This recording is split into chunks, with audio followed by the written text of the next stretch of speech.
Saya kan pernah mengatakan hakim atau jaksa sekarang ini yang mau berbuat baik, mau bertobat saja itu sulit. Untuk berubah jadi baik itu susah? Untuk berubah jadi baik sudah. Oh, iya. Susah karena disandra. Misalnya gini, Mas Rizal jadi hakim. Wah, saya mau tobat lah gitu. Saya mau nyuap. Tolonglah. Enggak, saya mau tobat. Oh, enggak bisa Mas. Kamu kan kemarin perkara nomor sekian sudah nerima dari saya. Tolong sekali lagi ini. Gitu kan? Sekarang kita mau mengajak Pak Mahfud untuk memotret soal upaya penegakan hukum, ya, penyelesaian hukum yang sedang dihadapi oleh pemerintah. Satu kasus besar yang kita ingat, Pak, di akhir tahun yang menggemparkan adalah kasus Zarof Richard, Pak. Zarof Richard itu sekarang ini usia pengusutannya itu sudah mencapai 2,5 bulan, Pak. Iya ya. Ya, waktu itu 24 Oktober kalau nggak salah, ya, 24 Desember atau 24 Oktober, Pak. Waktu itu, ya. Nah, sekarang sudah 2,5 bulan.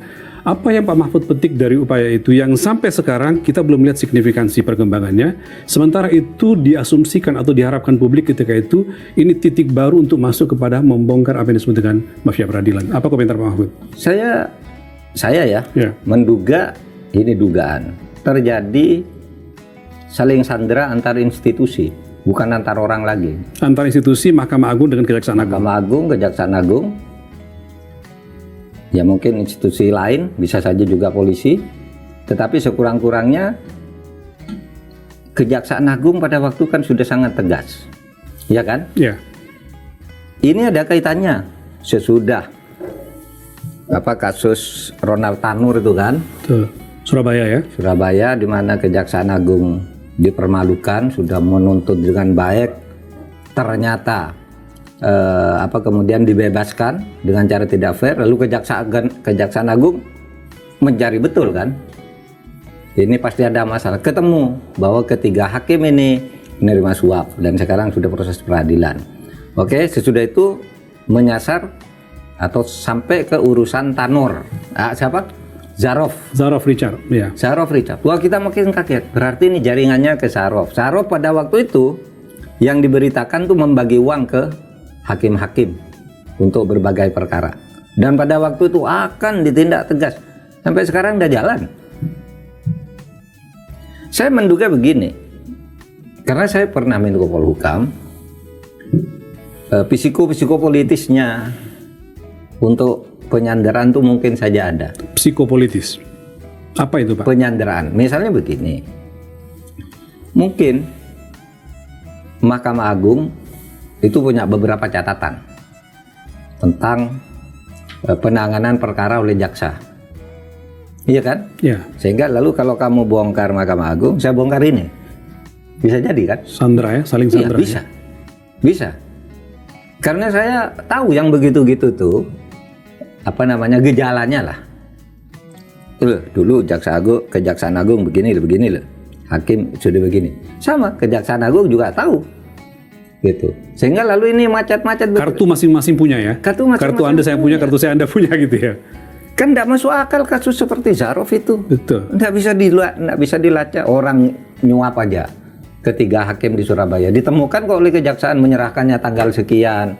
1.700 pertama, $1.700 sekian, yang 400 dibagi ini, 300 ini, terus kemudian untuk cadangan macam-macam itu aja ketemu, apalagi yang soal Zarof yang uangnya sudah di depan mata gitu, uangnya udah di depan mata 1 triliun, yang ini uangnya enggak ada, yang hanya kemudian diketahui dan mengaku hakim-hakim ini, iya kan, bahwa ada uang itu pengakuan para hakim, itu aja ditemukan oleh jaksa. Tuh hebatnya. Saya nggak percaya misalnya Kejaksaan Agung nggak bisa membongkar ini. Wah, intelijennya hebat tuh. Pasti bisa untuk pasti membongkar. Bisa kalau tidak ada sesuatu penyanderaan dari sebuah pusat kekuasaan tertentu atau dari Mahkamah Agung sendiri, kan simple.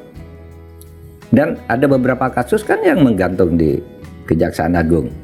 Ya mungkin kayak gitu, ada penyanderaan kayak gitu. Dan itu sebabnya saya kira kita harus segera menyelesaikan masalah saling sandera ini.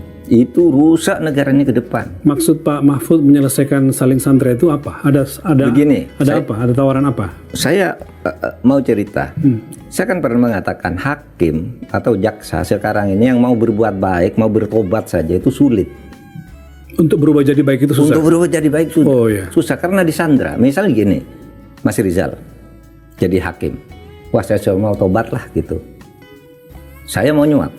Tolonglah gitu. Enggak, saya mau tobat. Oh, nggak bisa Mas. Kamu kan kemarin perkara nomor sekian sudah nerima dari saya. Tolong sekali lagi ini. Gitu kan? Buat putusan sesuai dengan pesanan karena takut tersandra. Sehingga saya nggak bisa lepas dari itu. Nggak bisa lepas. Polisinya juga sama, bisa. Jaksanya sama. Sehingga lalu membuat tuntutan, tidak menuntut, membuat lobang-lobang agar tidak agar perkaranya sesuai dengan pesanan gitu, vonisnya sesuai dengan pesanan. Itu yang dulu disebut mafia peradilan. Yang kemudian secara resmi Pak SBY menyebut itu mafia hukum. Kata Pak SBY, bukan mafia peradilan di Indonesia ini, karena bukan hanya pengadilan yang rusak, hukum pada umumnya, sehingga beliau nyebut mafia hukum dan membentuk tim kan waktu itu. Yeah.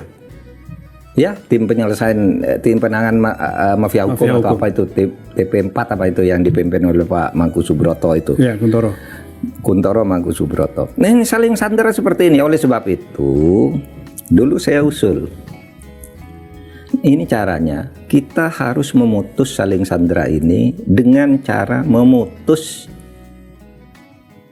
hubungan dengan masa lalu.